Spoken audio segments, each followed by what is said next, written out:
اب کفر و شرک کا دور گزر گیا، امت میں بتا رہا ہوں، امت میں اب امت میں کون ہے؟ امت میں یا مومن ہیں یا منافق ہیں، یا مومن ہیں یا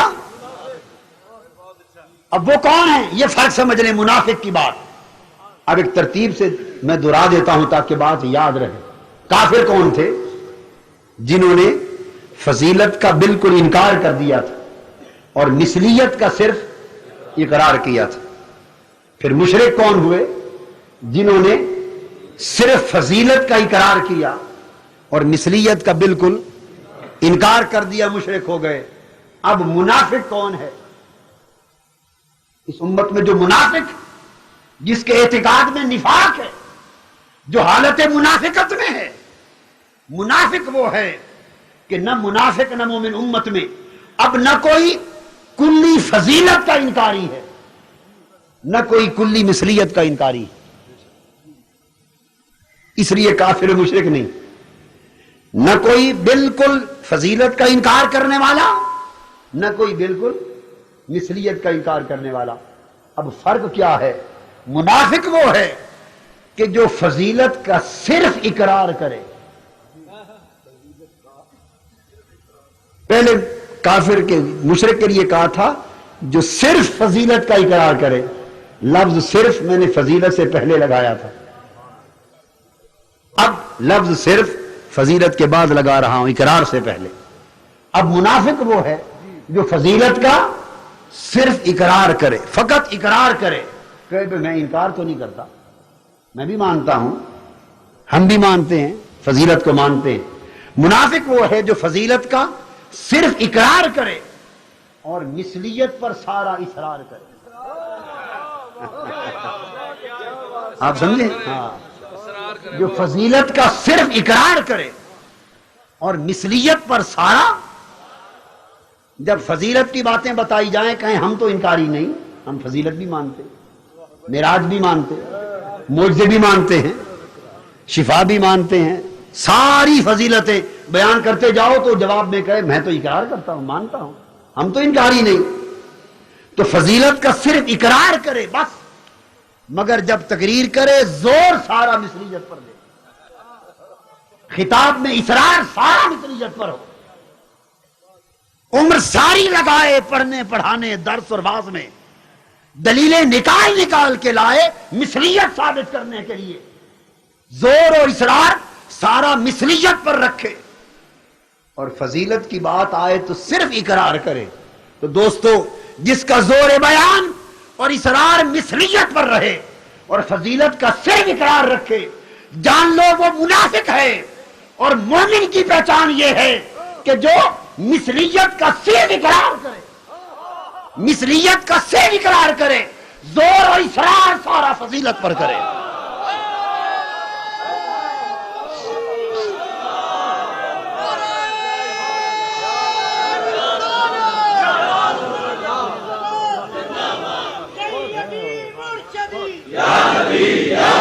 مومن وہ ہے، مومن وہ ہے کہ جو مثلیت کا صرف عقیدہ رکھے، اور جب آپ اس سے کہیں کیا مثلیت کی شان نہیں مانتے، وہ کہے نہیں مانتا ہوں، میرا ایمان۔ جب قرآن مجید میں آ گیا قل انما انا بشر مثلکم، کون مسلمان انکار کر سکتا؟ مثلیت کا فقط اقرار کرے، بولیے مثلیت کا فقط، اور بس جب اقرار کر لیا نفی، شرک کی نفی ہو گئی، اس سے زائد ضرورت نہیں ہے۔ جب مثلیت کا اقرار کر لیا شرک کا رد ہو گیا، شرک کا رد ہو گیا، توحید میں داخل ہو گیا، آگے کی ضرورت ہی نہیں۔ مثلیت کا اقرار فقط اس لیے تھا کہ شرک نہ ہو۔ عزیر کو خدا کا بیٹا بنا بیٹھے علیہ السلام، حضرت عیسیٰ علیہ السلام کو خدا یا خدا کا بیٹا بنا بیٹھے، مثلیت کا انکار کر کے۔ تو مثلیت کا فقط اقرار کرے، مانے، تاکہ آقا کو مخلوق مانے، آقا کو رسول مانے، اللہ کا برگزیدہ بندہ اور محبوب مانے، نہ خدا مانے، نہ خدا کا بیٹا مانے، نہ خدا کا جز مانے، نہ خدائی میں شریک مانے۔ جب مثلیت کا اقرار ہو گیا، شرک رد ہو گیا اور باقاعدہ ساری زندگی سارا زور اور اصرار فضیلت کے بیان پر لگاتا رہا. جب بیان کرے فضیلت بیان کرے، جب زور لگائے فضیلتیں بیان کرے، جب خطاب کرے فضیلت کو موضوع بنائے. تو دوستو ایمان کی پہچان یہ ہے کہ ساری زندگی اس کا موضوع، اس کا اصرار مصطفیٰ کی فضیلت رہے اور مثلیت کا فقط اقرار داخل رہے. بس جو شخص عمر بھر سارا اصرار فضیلت پہ کرتا رہے اور اقرار مثلیت کا رکھے، اس کی پہچان ایمان کی. اسے مومن جانو. بولیے اسے مومن جانو. قرآن مجید نے حضور علیہ السلام کی شان اقدس کے حوالے سے دیکھیے دو رنگ دکھائے ہیں اللہ پاک نے. مثلیت میں تواضع ہوتی، بیان مثلیت میں بولیے کیا ہوتا ہے؟ تواضع. اور بیان فضیلت میں بلندی ہوتی. یہ مثلیت کے بیان امت کو سیرت عطا کرنے کے لیے، امت کو اسوہ پاک دینے کے لیے، معیار اخلاق دینے کے لیے، شرک سے نکالنے اور اسوہ اور سیرت اور نمونہ زندگی عطا کرنے. اس لیے ایک نقطہ یاد رکھنے، علمی نقطہ ہے. مثلیت کا جتنا بیان ہے قرآن اٹھا کے دیکھنے الحم سے والناس تک، وہ آقا کی طرف سے ہوا ہے. آقا کی طرف سے ہوا ہے. خدا کی طرف سے مثلیت کا بیان کہیں نہیں ہوا. فضیلت کے سارے بیان قرآن نے خدا نے کیے. مثلیت کا اظہار ہر جگہ حضور نے خود کیا.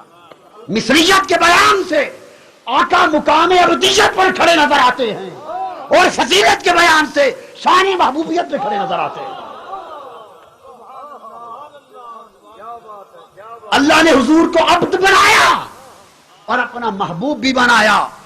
ابدیت کا تقاضا تھا کہ جب خدا کے حضور کھڑے ہوں اور بندگی کے مقام پر ہوں اور مثلیت کی شان سے بولیں اور امت کو اسوہ اور سیرت تجربہ عطا کرنا مقصود ہو اور مقام ابدیت پر کھڑے ہوں، تو تقاضا ابدیت کا یہ تھا کہ خدا کے حضور پیش ہوں تو یہی کہیں ما ادری ما یفعل بی ولا بکم. ڈرتے ہوئے کہیں لوگوں مجھے پتہ نہیں میرے ساتھ کیا ہوگا اور تمہارے ساتھ کیا ہوگا. یہ تقاضا ابدیت محمدی تھا. امت کے لیے سبق تھا اسوہ کا. جب ابدیت کے مقام پر کھڑے ہوں کہیں ما ادری، لوگوں مجھے معلوم نہیں کیا ہوگا میرے ساتھ، کیا ہوگا تمہارے ساتھ.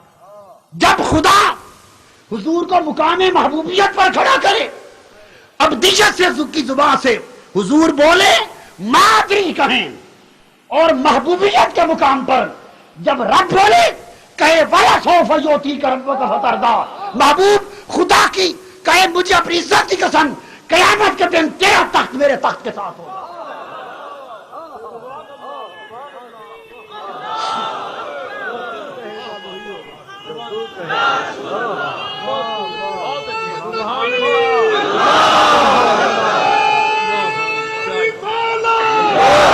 اب بولیے آخرت کا بیان ہے. زبان ابدیت بولتی ہے، عرض کرتی ہے معلوم نہیں کیا ہوگا. زبان الوہیت بولتی ہے میں بتاتا ہوں قیامت کے دن تیری کرسی میری کرسی کے داہنے جانے. وَلَلْآخِرَةُ خَيْرٌ لَكَ مِنَ الْأُولَىٰ، تیری ہر بات کی گھڑی سب سے پہلی ہوگی. اور حبیب جس جس کی طرف تیرا اشارہ ہوتا جائے گا وہی بخشا جائے گا. جنت کا دروازہ اس وقت تک بند رہے گا جب تک تو چابی سے افتتاح نہیں فرمائے گا. اب سوال یہ ہے کہ اس کو مانیں گے یا اس بات کو مانیں گے؟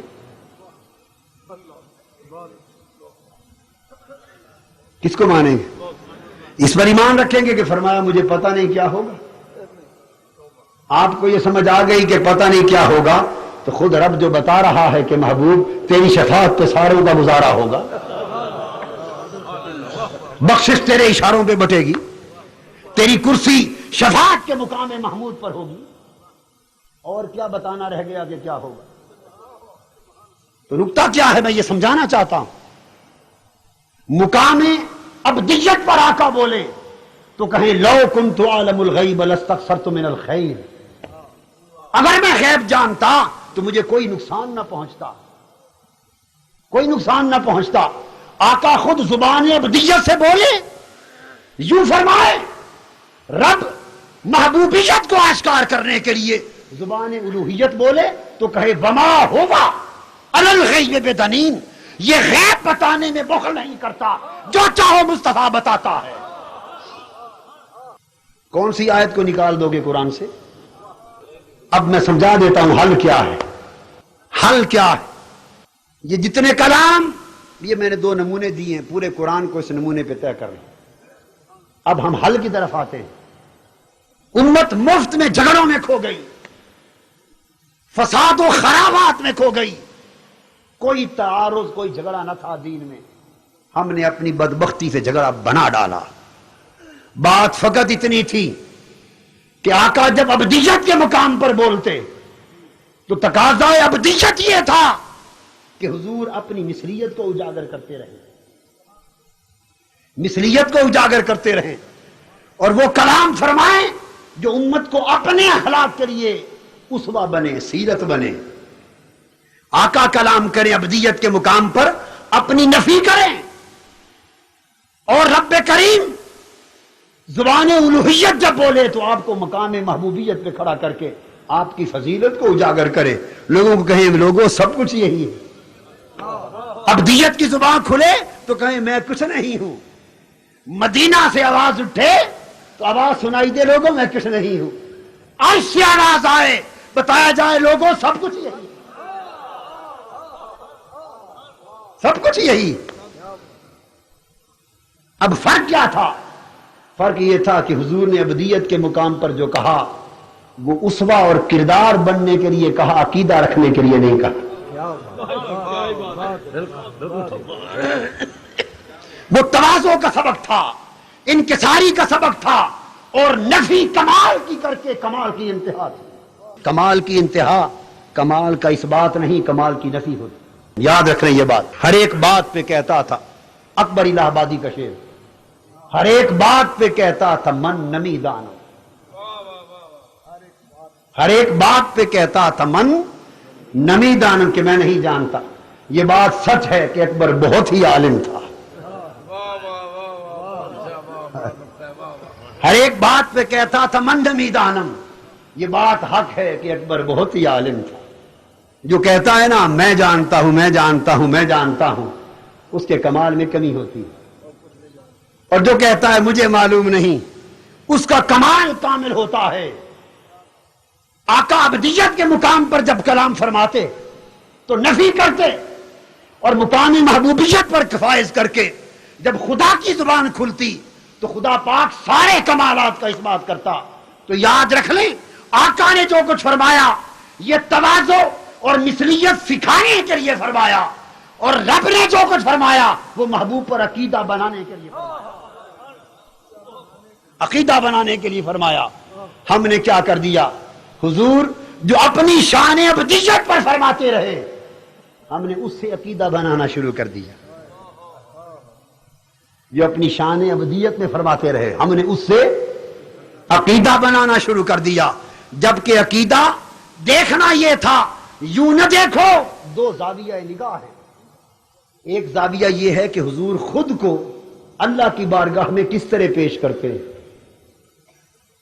ابدیت کا زاویہ یہ ہے کہ حضور خود کو اللہ کی بارگاہ میں کس طرح پیش کرتے ہیں، اور فضیلت کا زاویہ محبوبیت کا یہ ہے کہ رب خود کو حبیب رب اپنے حبیب کو ہمارے سامنے کیسے پیش فرماتا، حضور خود کو کیسے پیش کرتے۔ دوسرا زاویہ یہ ہے خدا خود حبیب کو کیسے دکھاتا ہے۔ حضور کا حق ہے وہ ابدیت میں، نفی کمال میں، تقاضا مثلیت میں، خدا کے حضور تواضع میں، انکساری میں، زہد میں، جس طرح چاہیں خدا کے حضور پیش کریں۔ وہ آقا کا حق تھا، امت تیرا حق نہ تھا۔ وہ آقا کا حق تھا، خود کو جیسے چاہیں اپنے مولا کے حضور پیش کریں، مگر اے امتی وہ تیرا حق نہیں۔ تیرا حق کیا ہے؟ دیکھ رب حبیب کو کیسے پیش فرماتا ہے، رب حبیب کو کیسے پیش فرماتا ہے۔ رب کا پیش فرمانا یہ ہے جدھر آقا چلتے ہیں خدا گلیوں کی قسمیں کھاتا ہے۔ سراج منیر کہتا ہے، فضیلتیں عطا کرتا ہے، منصب دیتا ہے، من یطع الرسول فقد اطاع اللہ، حبیب جو تیرا حکم مانے اس نے میرا حکم مانا۔ قل ان کنتم تحبون اللہ فاتبعونی یحببکم اللہ، جو تیری غلامی کا پتہ گلے میں ڈالے وہ میرا محب اور محبوب بن گیا۔ محبوب لا تقدموا بین یدی اللہ ورسولہ، اللہ اور اللہ کے رسول سے آگے بڑھا نہ کرو، یعنی جو رسول کے عمل پر پہل کی کوشش کرے وہ رسول کا بے ادب نہیں، خدا کا بے ادب، اور جو رسول کا ادب کرے وہ خدا کا ادب کرتا ہے۔ ان الذین یبایعونک انما یبایعون اللہ، جو رسول کے ہاتھ پر بیعت کرتا ہے وہ رسول کے ہاتھ پر نہیں، خدا کے ہاتھ پر بیعت کرتا ہے۔ واللہ ورسولہ احق ان یرضوہ، اللہ اور اس کا رسول حقدار ہیں کہ اسے راضی کیا جائے۔ ذاتیں دو ہیں مگر ضمیر واحد کی ہے، یرضوہ، اسے راضی کیا جائے۔ باری تعالیٰ بات تو تیرے اور تیرے حبیب کی دو کی ہے، تو کہنا چاہیے تھا یرضوہما، حقدار ہے کہ ان دونوں کو راضی کیا جائے۔ اپنی اور اپنے حبیب کی دو کی بات کی اور فرمایا یرضوہ، حقدار ہے کہ اسے راضی کیا جائے۔ دو کی بات ہو تو انہیں کہتے ہیں، اسے نہیں کہتے، تو دو کی بات ہے، واحد کی ضمیر کیوں استعمال کی؟ فرمایا اس لیے کہ مثلیت سے مغالطہ کھا جانے والوں، میرے حبیب کا مقام اس کی زبان عبدیت سے نہ سمجھو، میرے حبیب کا مقام میری زبان الوہیت سے سمجھو۔ میں کیسے بتا رہا ہوں؟ میرا فرمان یہ ہے، میں نے اس لیے کہا کہ اسے راضی کریں کہ میری رضا کو تلاش کرنے والوں، مجھے میری عزت کی قسم، میری رضا کہیں نہیں ہے، مصطفیٰ کی رضا میں ہے۔ میرے حبیب کو راضی کر لو، میں راضی ہو گیا۔ میری اطاعت کہیں اور نہیں ہے، مصطفیٰ کی اطاعت کی نام ہی میرا اطاعت ہے، حبیب کی محبت کا نام ہی میری محبت ہے، حبیب کی فرما برداری کا نام میری فرما برداری ہے، مصطفیٰ کی بیعت میری بیعت ہے، مصطفیٰ کا قرب میرا قرب ہے، مصطفیٰ سے دوری میری دوری ہے، مصطفیٰ کی حرمت میری حرمت ہے، مصطفیٰ کی معصیت میری معصیت ہے۔ من یعص اللہ ورسولہ یتعدی حدودہ، مصطفیٰ کی قربت میری قربت ہے، مصطفیٰ کا ہو جانا میرا ہو جانا ہے۔ جو مجھے پانا چاہتے ہیں سن لیں کہ میں کہیں پایا نہیں جاتا، جو مجھے پانا چاہتے ہیں میں کہیں پایا نہیں جاتا۔ مجھے پانے کی آرزو کرنے والوں میرے مصطفیٰ کو پالو، میں خود بخود مل جاؤں گا۔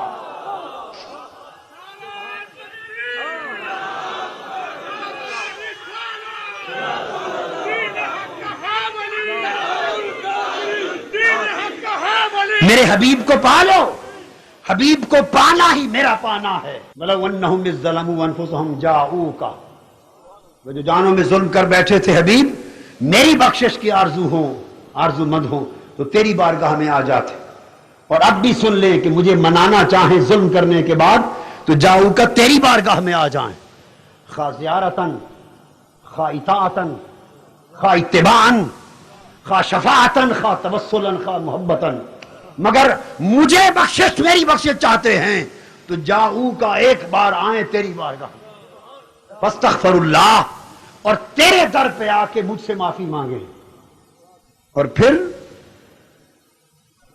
اس پر فیصلہ نہیں ہوگا۔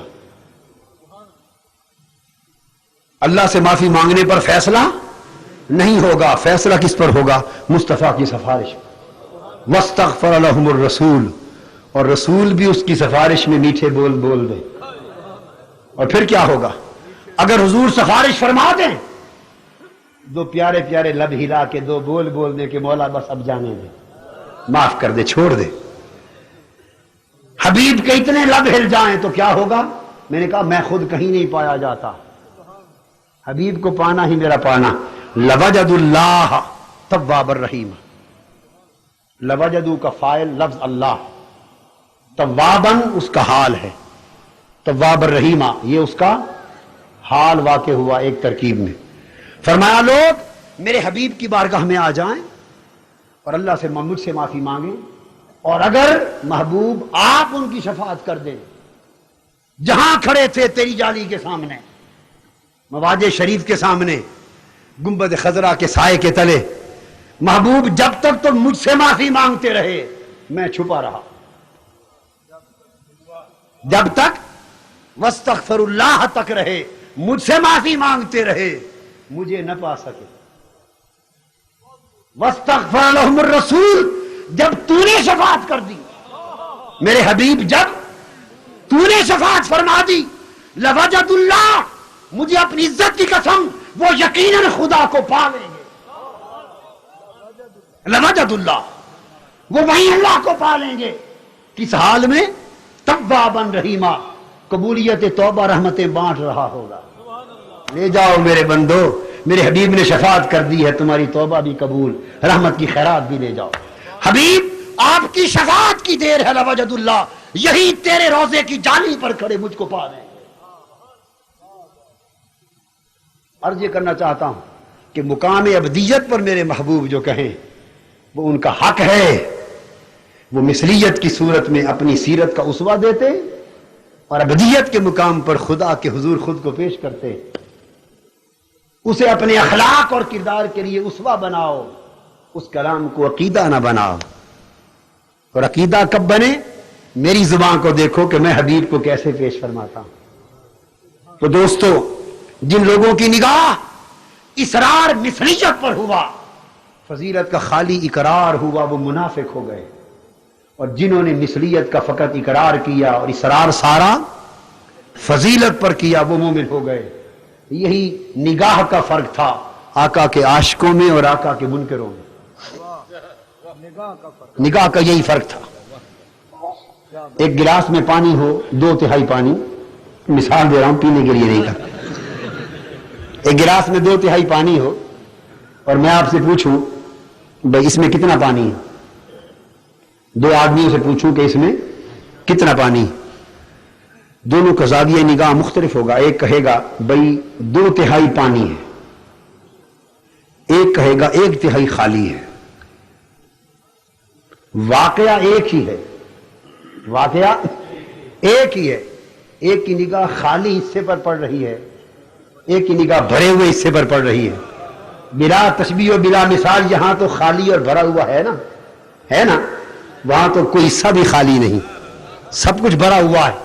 زاویہ نگاہ یہ ہے، ایک مثلیت میں کمیاں تلاش کرتا پھرتا ہے، ایک فضیلت میں اونچے درجے تلاش کرتا پھرتا ہے۔ جو اونچے مقام تلاش کرتا ہے وہ مومن ہے، جو مثلیت میں کمزوریاں تلاش کرنے میں بدبختی کرتا ہے وہ منافق ہے۔ سیدنا صدیق اکبر رضی اللہ تعالیٰ عنہ، عمر، سیدنا فاروق اعظم، سیدنا عثمان، سیدنا علی رضوان اللہ تعالیٰ علیہ مجمعین، آقا کو وہ بھی دیکھتے تھے، گلیوں میں چلتے دیکھتے تھے یا نہیں؟ ابو جہل، ابو لہب بھی دیکھتے تھے چلتے، چلنا دونوں دیکھتے تھے، مگر کافر بدبخت چلنا دیکھ کر اپنے پر قیاس کرتے۔ یمشی فی الاسواق، بازاروں میں چلتا ہے، گلیوں میں چلتا ہے، ہم بھی چلتے ہیں، یہ بھی چلتا ہے ہمارے جیسا۔ وہ چلنے سے اپنے جیسا نکالتے تھے، چلنا صحابہ بھی دیکھتے، مگر وہ چلنے پہ خرام ناز پہ نگاہ کرتے اور یہ دیکھتے کیسے جن گلیوں سے گزر جاتے ہیں گلیوں کی ہوائیں بھی معطر رہتی ہیں، وہ ان گلیوں کی معطر ہواؤں کو دیکھتے، وہ چلنے میں اپنی تمثیلوں کو دیکھتے۔ جس میں پاک آقا کا صحابہ کرام بھی دیکھتے، پیکر بشری، کافر بھی دیکھتے، مگر کافر پیکر بشری کو دیکھ کر یہ کہتے کہ اس کا بھی جسم ہمارا بھی جسم، اور عاشق دیکھتے تو کہتے دیکھیے پیکر بشری پر سایہ نہیں، وہ اسی جسم کا سایہ نہ ہونا دیکھتے، سایہ نہ ہونا دیکھتے، اس کے کمال دیکھتے۔ آقا کا پسینہ مبارک آتا، کافر پسینہ نکلنا دیکھتے، پسینہ نکلنا دیکھتے کہ پسینہ نکلتا ہے، اپنے اوپر قیاس کرتے، عشاق پسینہ دیکھتے، دھیان پسینہ نکلنے پر نہ جاتا، ادھر جاتا دیکھو پسینہ مصطفیٰ، عنبر و مشک بھی کوئی مقابلہ نہیں کر سکتا، وہ اس کی مہکتی ہوئی خوشبوؤں کو دیکھتے۔ لعاب دہن کافر بھی دیکھتے، صحابہ کرام بھی دیکھتے، مگر وہ فقط لعاب دہن میں ٹکے رہتے، اور صحابہ لعاب دہن سے بینائیوں کا پلٹ آنا دیکھتے، بینائیوں کا پلٹ آنا دیکھتے۔ آقا کو کھاتا ہوا تناول فرماتا ہوا کافر بھی دیکھتے، وہ کھاتا ہی دیکھتے کہ تناول فرماتے ہیں، اور صحابہ کرام دیکھتے ایک ایک لقمے کا تسبیح پڑھنا کہ دیکھیے جس لقمے کو آقا اٹھاتے وہ منہ مبارک میں جانے سے پہلے اللہ کا شکر ادا کرتا ہے، مولا تیرا شکر ہے تیرے حبیب نے مجھے چن لیا۔ وہ کھانا دیکھتے، صحابہ کھانے کی تصویر دیکھتے۔ جب شب معراج آقا واپس آئے تو کافروں نے پوچھا کہ بیت المقدس سے آپ آئے ہیں، ہمارے کچھ قافلے آ رہے تھے، کوئی پہچان ہے؟ آقا نے فرمایا ہاں پہچان ہے۔ پوچھا کس وقت آئیں گے مکہ کی وادی میں؟ حضور علیہ السلام نے فرمایا ایک قافلہ آج پہنچ جائے گا نصف النہار، دوپہر کے وقت، ایک قافلہ پہنچے گا غروب آفتاب کے وقت، ایک قافلہ پہنچے گا صبح طلوع آفتاب کے وقت۔ پہلا قافلہ نصف النہار پر عین سورج سر پہ تھا، پہنچ گیا، امیدیں ان کے اوپر پانی پھر گیا۔ دوسرا قافلہ غروب آفتاب پر وقت آیا، پہنچ گیا، امیدوں پر پانی پھر گیا۔ آخری قافلے کا انتظار رہ گیا، طلوع آفتاب کا ذکر تھا۔ میں بتا رہا ہوں مثلیت پہ نظر رکھنے والے بھی تھے اور فضیلت پہ اصرار کرنے والے بھی تھے۔ یہ تو اس وقت کے کافر تھے نا، اب وہ مزاج منتقل ہو گیا، اب وہ مزاج منتقل ہو گیا۔ ساری رات ابو لہب اور ابو جہل بھی نہیں سویا، اور ساری رات ابو بکر و علی بھی نہیں سویا۔ ابو جہل ابو لہب کو انتظار رہا کہ صبح کا وقت ہو، سورج طلوع ہو اور قافلہ نہ پہنچے تو ہم جھٹلائیں۔ ابو بکر اور علی اور عمر اور عثمان رضوان اللہ تعالی علیہ مجمعین ساری رات جاگ کے انتظار کرتے رہے کہ ادھر طلوع کے وقت قافلہ پہنچے اور ہم ڈنکے بجائیں حضور کی شانوں کے۔ رات بیت گئی، پہاڑ کی چوٹی پر منکر ابو جہل ابو لہب بھی اپنا قافلہ لے کے بیٹھا ہے، اور ادھر ایک پہاڑ کی چوٹی پر ابو بکر و عمر عثمان و علی عاشق بھی بیٹھے ہیں۔ ابو بکر و علی کی نگاہ طلوع آفتاب کی طرف ہے، مشرق کی طرف۔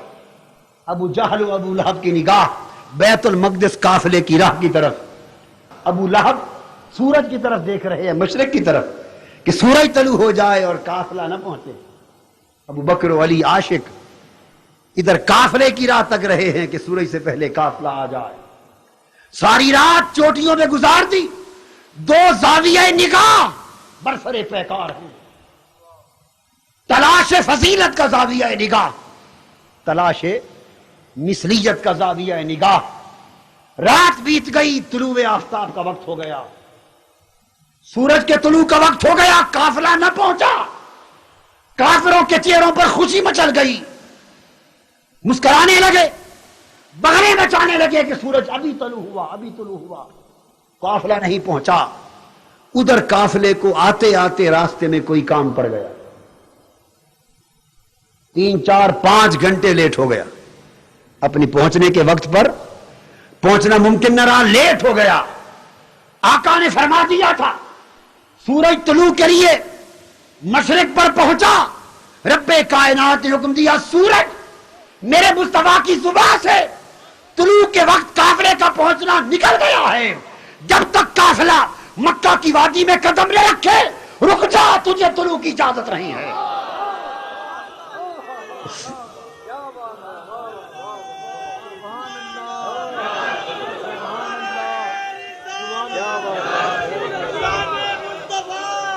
محدث نیشاپوری روایت کرتے ہیں کہ تہائی پہر رات کا 3 4 گھنٹے گزر گئے، وقت آ گیا، کئی گھنٹے گزر گئے، سورج رکا رہا۔